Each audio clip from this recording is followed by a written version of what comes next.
সম্প্রতি রাজ্যে চালু হয়েছে গুন্ডা দমন আইন। অপরাধমূলক কাজে রাশ টানতে এই কঠোর আইন বিশেষভাবে কার্যকর হবে বলেই মত বর্তমানের বিজেপি সরকারের। প্রশাসনের শীর্ষ স্তরের দাবি, রাজ্যের বুক থেকে অপরাধের শিকড় উপড়ে ফেলতেই এই বেনজির পদক্ষেপ নেওয়া হয়েছে। এতদিন ধরে যে পেশিশক্তি আর ভয়ের পরিবেশ সমাজকে গ্রাস করেছিল, তার অবসান ঘটাতেই নাকি এই আইনের অবতারণা। সাধারণ মানুষের নিরাপত্তা নিশ্চিত করতে এবং আইনের শাসন কায়েম করতে বর্তমান সরকার এটিকে তুরুপের তাস হিসেবে দেখছে। কিন্তু বিরোধীরা আবার একে দেখছেন সম্পূর্ণ ভিন্ন নজরে। তাদের মতে এর পেছনে লুকিয়ে রয়েছে এক গভীর রাজনৈতিক কৌশল। রাজ্য বিজেপির এক শীর্ষ নেতা তথা রাজ্যসভার সাংসদ সম্প্রতি এক জনসভায় এই নতুন আইনের ভূয়সী প্রশংসা করে একে রাজ্যের ভবিষ্যতের জন্য এক ঐতিহাসিক মোড় বলে উল্লেখ করেছেন। হাওড়ার শরৎ সদনে আয়োজিত একটি অনুষ্ঠান শেষে সাংবাদিকদের মুখোমুখি হয়ে এই কড়া মন্তব্যগুলোই করেন প্রবীণ বিজেপি নেতা তথা রাজ্যসভা সাংসদ রাহুল সিনহা।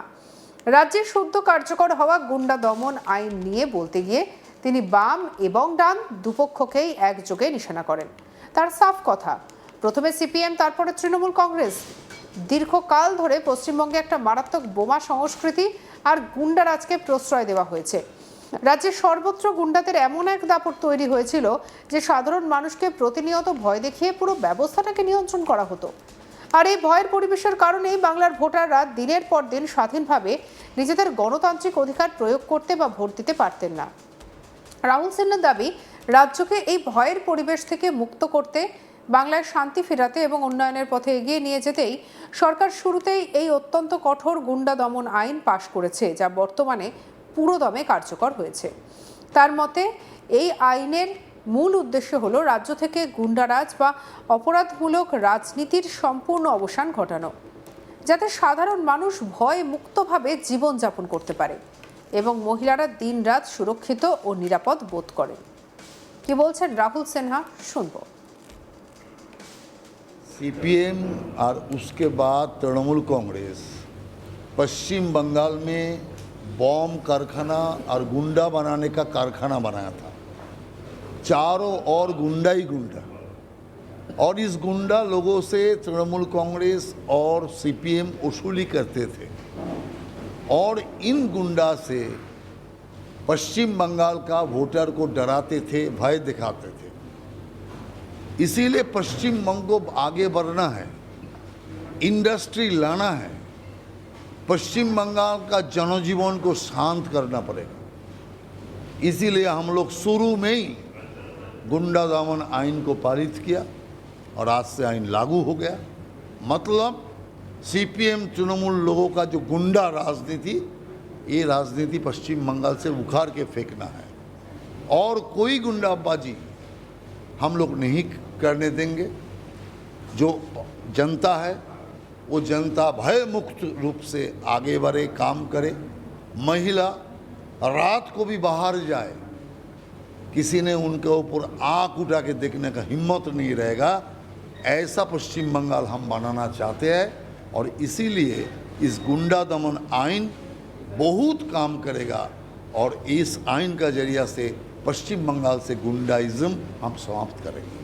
देखिए, सीपीएम और उसके बाद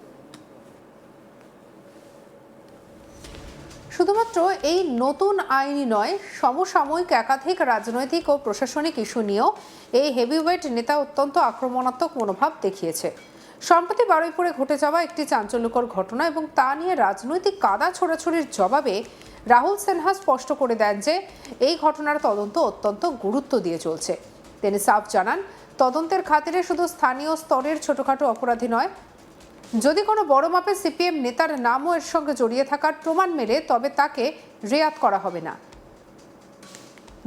তাকে ডেকে জিজ্ঞাসাবাদ করা হবে এবং আইন অনুযায়ী কঠোরতম ব্যবস্থা নেওয়া হবে। একই সঙ্গে তিনি দাবি করেন যে এই ঘটনাকে কেন্দ্র করে বিজেপিকে বদনাম করার যে চেষ্টা বিরোধীরা করছে, তা কোনোভাবেই সফল হবে না এবং প্রকৃত দোষীদের বিরুদ্ধে কঠোর আইনি ব্যবস্থা নেওয়া হবে।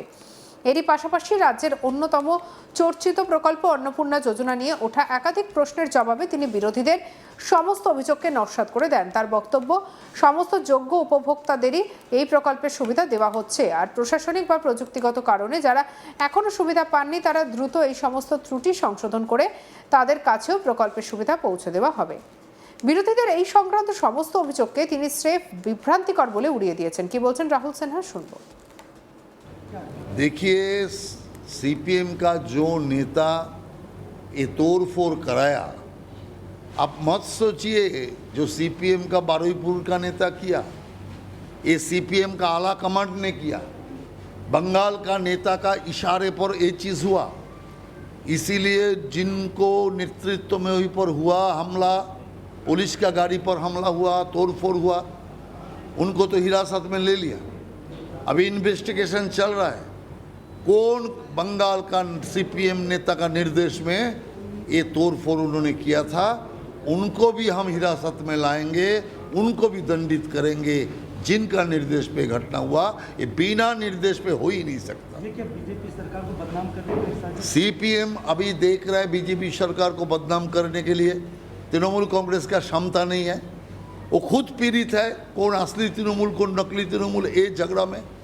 इसीलिए सीपीएम ने किया, जो ऐसा करके बीजेपी को बदनाम करके थोड़ा आगे बढ़ सकता है कि नहीं सीपीएम, लेकिन आगे बढ़ने नहीं देंगे। आगे तो बढ़ने जरूर देंगे, जेल में आगे बढ़ने देंगे, ये आप जान लीजिए।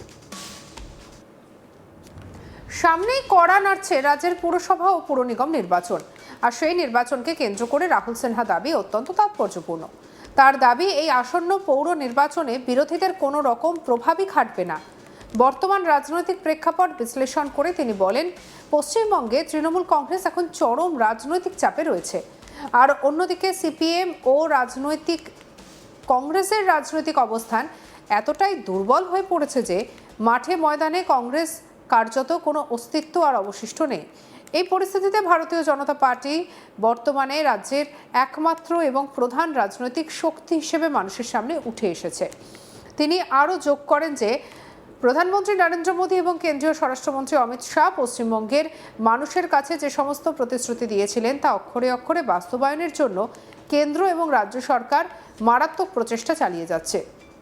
আর সেই কারণে এই দুই শীর্ষ নেতা যেমন নির্বাচনের আগে বারবার বাংলায় ছুটে এসেছেন, তেমনই নির্বাচনের পরও রাজ্যের সামগ্রিক এবং অর্থনৈতিক উন্নয়নে ধারাবাহিকভাবে সমানভাবে সক্রিয় রয়েছেন। কি বলেছেন রাহুল সিনহা, শুনবো। देखिए, कोई बात नहीं है, सब विपक्ष प्रचार कर रहा है। अन्नपूर्णा योजना को लोगों को मिला, कोई एकाध त्रुटि किसी जगह होगा, सरकार उस पर ध्यान रख रहा है और विचार कर रहा है। जो योग्य है, जो ठीक सटीक महिला है, उनको जरूर मिलेगा, कोई चिंता का बात कॉर्पोरेशन चुनाव में कैसा असर पड़ सकता है? नहीं, कोई असर नहीं पड़ेगा। कोई देखिए, लोग अभी तृणमूल को हटाना चाहते हैं, और तृणमूल है ही नहीं, तो कौन इलेक्शन कर लड़ेंगे और कौन असर पड़ेंगे। इसीलिए सीपीएम राज्य সঙ্গে রাখুন আজ তাক বাংলাকে সাবস্ক্রাইব করতে ভুলবেন না।